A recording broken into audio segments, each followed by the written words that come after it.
So today in this video tutorial we will learn about how to plot an exponential function within the Scilab. So how we can do that? First of all, we have to open our SciNotes. SciNotes is actually the editor or M file, just like in MATLAB. So now we have opened our SciNotes. Here we can write our code. We can delete the previous one, or we can go to file, we can click on new. If you want a new file like this, then you can open it out. First of all, is we are plotting a function, or we are plotting some real values. But obviously any sort of function or any sort of thing needs time. So first we have to define the time on x-axis. So we will go from like -1 colon 1, that, or we can go from -3 to 3.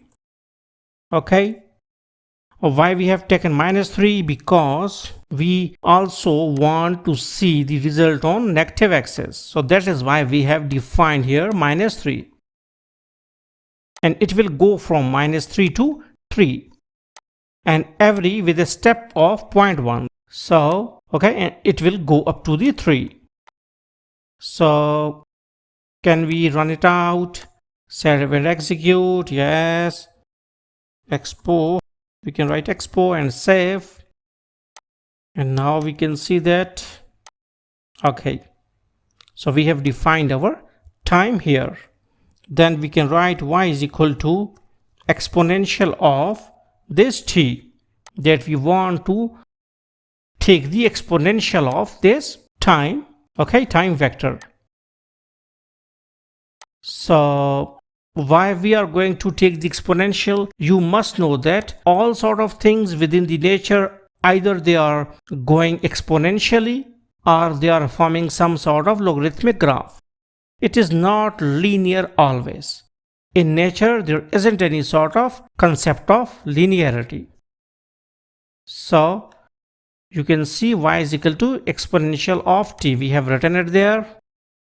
Then we can write plot of t comma y, and why we have written t first? Because t is on x-axis and y is on y-axis. So that is why. And plot function, you all know that it is for the plotting of the data. So plot t comma y. Then we can write title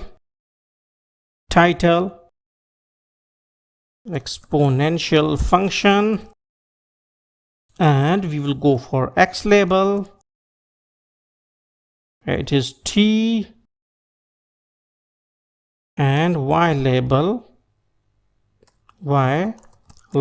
it is x.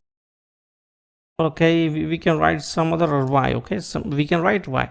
So on x label it will be written t as a string, and on y label it is okay, it is written y as it is. You can write your own choice here, like t_0 or y1 or anything.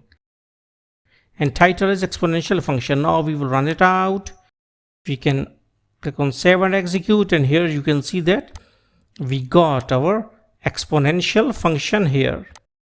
So in this way we can say that we have drawn our exponential function, and you can see that we have a very good curve of this function. So hopefully you got the concept that how you can draw the exponential function within the Scilab. So thanks for visiting our channel, and don't forget to subscribe.